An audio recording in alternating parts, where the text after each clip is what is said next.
희노애락이라고 하는 사자성어가 있는데요.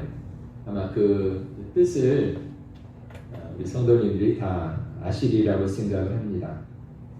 사람이 살아가면서 느끼는 네 가지 감정을 이야기하는 것이죠. 기쁨, 노여움, 슬픔, 즐거움.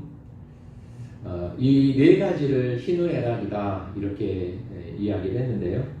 정말 우리가 살아가는 삶의 그 모든 것들을 이렇게 축소한다면 결국 이 네 가지 감정의 연속, 또 그런 마음의 반복이 아닌가, 그런 생각들을 가져보게 되는 것입니다.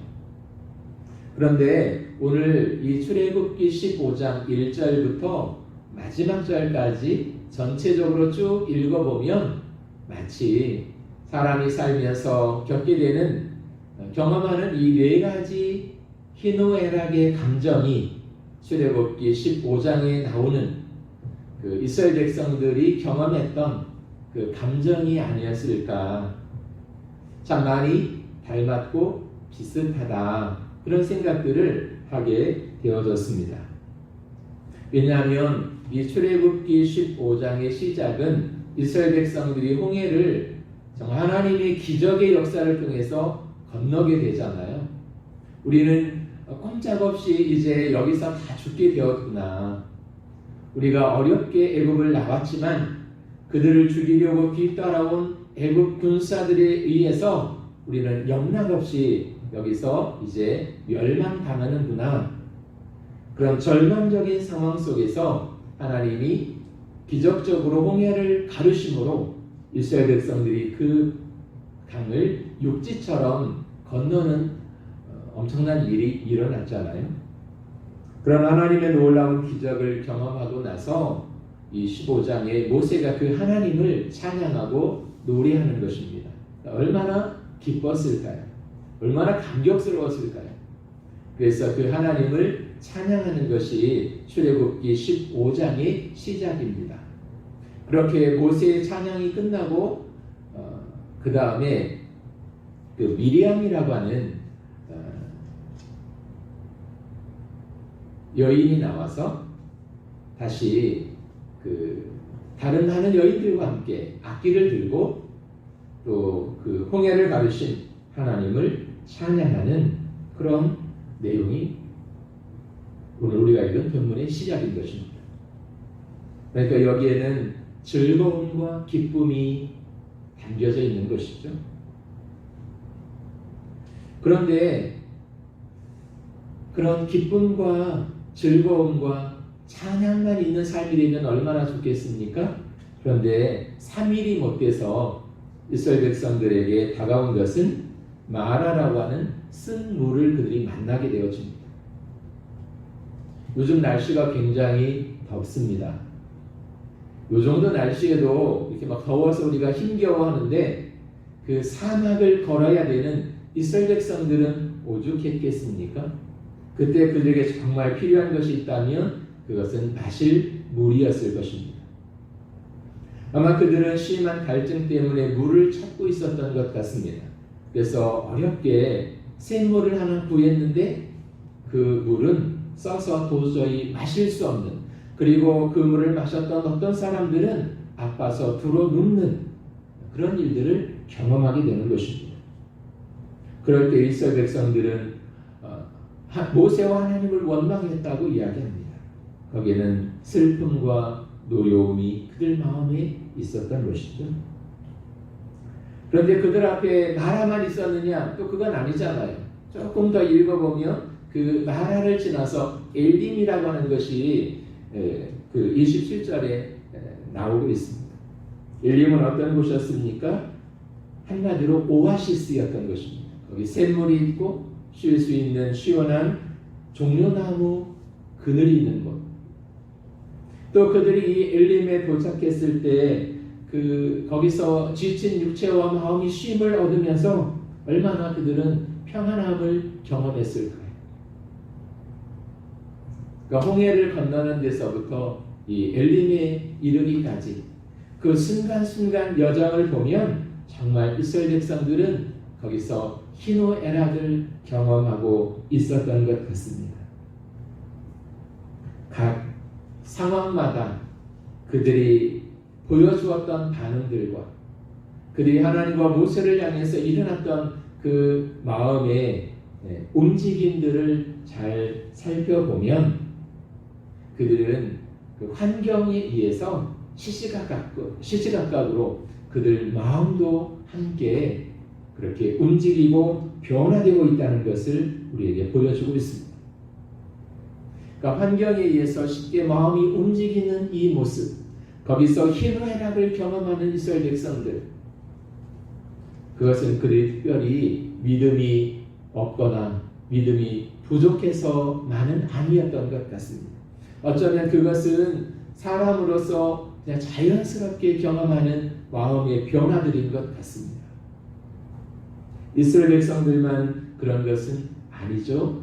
우리도 마찬가지인 것 같습니다. 우리도 연약한 인생이기 때문에 오늘 우리 주변에서 시시각각으로 변하는 그 주변의 환경에 의해서 우리의 마음에 기쁨도 있고 노여움도 있고 슬픔도 있고 즐거움을 느끼는 것입니다. 그러니까 우리도 이스라엘 백성들처럼 별반 다름없이 시시각각 그렇게 우리의 마음이, 우리의 감정이 변하게 되더라는 것입니다. 그런데 여기서 한 가지 특이한 것을 보게 되는데요. 사람들의 마음은 환경에 따라서 이렇게 시시각각 막 변하잖아요. 그런데 그렇게 시시각각 마음이 바뀌는 이스라엘 백성들을 대하시는 하나님의 마음은 일정하다라는 것입니다. 그게 놀랍지 않습니까? 우리도 환경에 의해서 시시각각 우리의 감정이 변하는데 그런 우리를 하나님이 대하실 때 하나님도 그렇게 시시각각 그 마음이 바뀌는 분이라면 얼마나 불안하겠습니까? 우리가 그런 하나님을 과연 신뢰할 수 있을까요? 그런데 오늘 성경을 보면 이스라엘 백성들의 마음은 자주 바뀌는데 그 백성들을 대하시는 하나님의 마음은 일정하다는 것입니다. 변함이 없다라는 것입니다. 여전히 그들을 자비와 긍휼로 대해 주시고 그들이 인생에 연약함이 있기 때문에 어쩔 수 없이 그렇게 흔들리고 요동할 수밖에 없는 연약한 인생임을 이해하시고 그럼에도 불구하고 그들을 하나님께서 계속해서 돌보시며 인도해 가시는 그런 좋으신 하나님의 모습을 동시에 보여주는 것이 이 출애굽기 15장인 것 같습니다. 하나님이 그렇게 일정하신 분이기 때문에 우리가 그 하나님을 신뢰하고 의지할 수 있는 것입니다. 오늘 내 마음은 내가 경험하는 주변 환경에 따라서 시시각각 변화되는 연약한 인생이지만 그럼에도 불구하고 변함없는 마음으로 그 사랑으로 그 자비와 긍휼하심으로 하나님이 우리를 대해 주신다는 것입니다. 그런 하나님이시기 때문에 오늘 어쩌면 우리가 여기까지 올 수 있었던 것 같습니다. 그래서 우리는 연약하여 자주 마음이 변하고 바뀌지만 자주 요동하지만 그런 나를 싫다고 버리지 않으시고 그렇게 연약한 인생임을 이해하시면서 나를 받아주시고 나를 긍휼히 여겨주시는 그 하나님의 은혜를 우리는 다시 한번 기억했으면 좋겠다는 것입니다. 그리고 두 번째로 그 성경에 나오는 많은 위대한 믿음의 사람들이 있지 않습니까? 예를 들어서 다윗이라든가 야곱이라든가 사실 다 성경에 보면 위대한 믿음의 사람들이었다고 그들을 소개하고 있습니다. 그런 위대한 믿음의 사람들은 살아가는 동안 한 번도 마음의 요동을 경험하지 않았을까? 그들은 처음부터 끝까지 초지일관 변하지 않는 그 마음을 가지고 그렇게 하나님 안에서 흔들리지 않고 굳굳하게 평생을 살아갔을까? 우리는 언뜻 보면 그들은 믿음의 사람들이고 하나님께서 인정해 준 사람들이었기 때문에 그렇게 살았을 것 같지만 사실은 그렇지 않았다는 것입니다. 어쩌면 성경에 등장하는 많은 믿음의 사람들, 그들은 삶에서 참 많은 고통과 아픔들을 경험한 사람들이었습니다. 어쩌면 그들은 그 삶의 고통과 아픔 때문에 막 몸부림치고 항의하고 원망하면서 하나님을 깊이 경험한 사람들이었다고 말하는 것이 더 정확한 것 같습니다. 그 다윗의 삶을 보면 다윗도 참 파란만장한 삶을 살았잖아요. 아들이 정말 사랑했던 아들이 왕이 되겠다고 자신을 배반하고 그 아들에 의해서 왕궁에서 쫓겨나고 그 아들의 칼날의 위협 앞에서 살겠다고 신발도 신지 못하고 맨발로 도망치는 그런 참담함을 경험하기도 했잖아요. 사울왕을 피해서 목숨을 부지하기 위해서 동굴 속에 숨어 그는 한동안 살아야 했습니다. 사람들로부터 네가 믿는 하나님이 정말 살아계신 하나님이냐? 그 하나님이 살아계시다면 왜 너를 그렇게 내버려 두겠냐? 그렇게 심한 비난과 조롱의 말을 들어야 했습니다. 그런 많은 고통과 아픔이 있었지만 그래서 그는 몸부림치고 때로는 하나님 앞에 항의도 해보고 원망도 하면서 그 한 가지 배운 것이 있었습니다. 그것은 뭐냐면 그럴수록 더 하나님께 가까이 그가 나갔다는 것입니다. 때로는 원망하고 불평하지만 그것 때문에 하나님으로부터 멀어져 간 것이 아니라 그는 그것 때문에 더 하나님 앞에 매어 달리고 하나님을 찾게 되었다는 것입니다. 그러다가 살아계신 하나님을 그는 깊이 경험하게 되어졌던 것입니다. 머리로만 이해하던 하나님을 실제 몸으로 경험하는 은혜를 그가 체험하게 되어졌던 것입니다. 그래서 다윗을 위시해서 많은 성경의 사람들 그들은 고난 속에서 구체적으로 살아계신 하나님의 역사를 경험했고 하나님의 자비와 하나님의 사랑과 하나님의 구원의 은혜를 경험했다는 것입니다. 그래서 위로하시는 하나님, 다가오시는 하나님, 새롭게 하시는 하나님, 격려하시는 하나님, 치료하시는 하나님을 그들은 경험할 수 있었던 것입니다. 그래서 오늘 본문에도 보면 하나님은 어떤 하나님이냐면 그들을 치료하시는 하나님이라고 26절에 말씀하고 있습니다. 나는 너희를 치료하는 여호와임이니라. 모세를 위시해서 이스라엘 백성들이 마실 물이 없음으로 말미암아 심한 고통과 고난 가운데 있었지만 때로는 그들의 연약함 때문에 모세를 원망하고 하나님을 원망하는 순간도 있었지만 결과적으로 그들은 치료하시는 하나님을 경험할 수 있었다는 것입니다. 그러므로 오늘 우리가 믿음의 삶을 살아가는 동안 우리의 삶에 늘 기쁘고 또 즐거움만 있는 것은 아니지 않습니까? 개인적으로 감당해야 되는 또 힘들고 어려운 일들도 종종 우리는 경험하게 되는 것입니다. 왜냐하면 특별히 그게 내가 믿음이 부족하고 내가 하나님 앞에서 연약한 것이 많고 죄가 많은 인생이기 때문에 그런 것은 아니고요. 누구나 살면서 경험하는 일반적인 일이기 때문에 그렇습니다. 그럴 때 우리가 하나님 앞에서 어떤 반응을 보이느냐가 사실 중요한 것입니다. 이스라엘 백성들도 한때 마라의 그 쓴물 앞에서 항의하고 원망했지 않습니까? 그런데 하나님의 사람이었던 모세는 그 일로 인해서 더 하나님 앞에 백성들을 끌어안고 기도하게 되어집니다. 그럴 때 하나님이 그 쓴물을 단물로 바꾸는 방법을 알게 하시죠.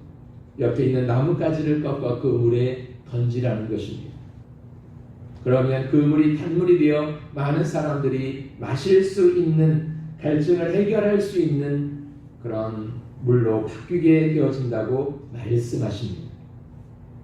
그러면서 그 일을 행하신 이후에 나는 너희를 치료하는 하나님이다, 이렇게 하나님이 자신을 이스라엘 백성들에게 소개하고 계십니다. 이 사건을 통해서 이스라엘 백성들은 그 하나님은 우리를 치료하시는 하나님이시다라고 하는 것을 알게 되었다는 것입니다. 질병과 고통에서 치료하시는 하나님이라는 것을 그들은 경험했다는 것입니다. 상한 마음도 치료하시는 하나님, 그들의 그 힘들고 어려운 환경도 치료하시는 하나님. 그래서 그 하나님은 여호와 라파의 하나님 되십니다. 그분은 우리를 치료하시는 하나님이시다라고 하는 것을 이스라엘 백성들은 경험했다는 것입니다. 어쩌면 오늘 우리가 살아가면서 그 치료하시는 하나님의 은혜가 정말 필요할 때가 많이 있는 것 같습니다. 그 하나님은 우리의 환경도 치료하시고 우리의 마음도 치료하시고 우리의 실제적인 육신의 연약함도 치료하시는 하나님이신데, 그런 하나님의 치유의 은혜가 우리에게, 우리의 삶에 정말 필요할 때가 많이 있다는 것입니다. 그런데 이스라엘 백성들은 그 치료하시는 하나님을 오늘 경험했다고 성경은 말씀하고 있는 것입니다. 그렇다면 오늘 우리의 삶에서 치료하시는 하나님의 은혜를 경험하기 위해서 우리에게 필요한 것이 무엇일까 하는 것입니다. 오늘 성경을 보면 그 치료의 하나님을 경험하기에 앞서 모세가 했던 모습을 우리는 주목해 볼 필요가 있는 것 같습니다. 24절과 25절에 보면 백성이 모세에게 원망하여 이르되 우리가 무엇을 마실까 하매 모세가 여호와께 부르짖었더니 여호와께서 그에게 한 나무를 가르치시니 라고 되어 있습니다. 모세와 이스라엘 백성들이 보여준 반응은 정반대의 반응이었죠. 그러니까 똑같은 일이 벌어졌는데 사람들이 그것에 대해서 보여주는 반응은 제각각 다르다는 것입니다. 한 사람은 원망했고 한 사람은 그 일 때문에 하나님 앞에 나아가 기도하고 있는 모습을 우리에게 보여주고 있습니다. 우리는 이 장면을 보면서 우리는 어떤 반응을 먼저 보이는 사람일까요? 우리에게 이스라엘 백성들처럼 그 마라의 쓴물 앞에 지금 내가 서 있다면 모세처럼 기도하는 믿음을 보일 수 있을까요? 아니면 당장 마실 물이 없으니까, 그게 너무 힘들고 고통스러우니까 하나님을 향해서, 모세를 향해서 원망의 말을 내는 그런 사람일까요? 그런 질문이 오늘 우리 앞에 있는 것 같습니다. 이런 상황 속에서 모세는 하나님 앞에 기도하고 있습니다. 기왕이면 하나님은 치료하시는 하나님이시라는 것을 우리가 믿는다면 그 순간 원망의 말이 아니라 모세처럼 기도하는 것을 선택하는 그런 사람이 오늘 저와 여러분이 되셨으면 좋겠다는 것입니다. 모세는 그 순간 하나님 앞에 기도하고 있습니다. 그리고 모세는 하나님께서 틀림없이 지금은 우리가 이 마라의 쓴물 앞에서 고통하고 있지만 내가 알 수 없는 방법으로 하나님은 역사하셔서 이 쓴물이 단물이 되어 우리로 마실 수 있게 하실 것이다. 그런 신뢰함이 모세에게는 있었던 것 같습니다. 그렇다면 오늘 우리에게도 이런 하나님을 신뢰하는 믿음이 요구되고 있는 것 같습니다. 오늘 내가 경험하는 내 주변의 상황이 어떠하든 그것과 상관없이 언제나 일정하신 하나님, 언제나 우리에게 신실하게 대해주시는 그 하나님을 향해서 우리의 신실함을 보일 수 있어야 한다는 것입니다. 그래서 마라의 쓴물 앞에서도 하나님, 제가 하나님을 끝까지 신뢰하겠습니다. 하나님을 사랑하고 또 하나님 앞에 나가 기도하겠습니다. 그런 모세의 태도를 오늘 우리가 닮아야 한다고 하는 것입니다. 그럴 때 하나님께서 모세와 이 백성들에게 치유의 은혜를 베풀어 주셨던 것입니다. 그들의 환경도 하나님이 바꿔주셨던 것입니다. 그들의 마음속에 사실 물만 쓴 것이 아니라 그들의 마음이 지금 쓴 물처럼 바뀌어져 버렸잖아요. 방금 전에 그 홍해의 기적을 경험하면서 너무 감격스럽고 기쁘고 즐거워서 막 그들이 하나님을 찬양하고 노래하던 그런 감격이 다 식어져 버리고 사라져 버린 그 쓴물과 같은 마음이 되어버렸잖아요. 그런데 하나님은 그러한 마음까지도 고쳐주시더라는 것입니다. 그래서 잃어버렸던 그 기쁨과 감격과 즐거움이 되살아나도록 샘솟도 솟아나도록 하나님이 그 백성들에게 그런 은혜를 주고 계십니다.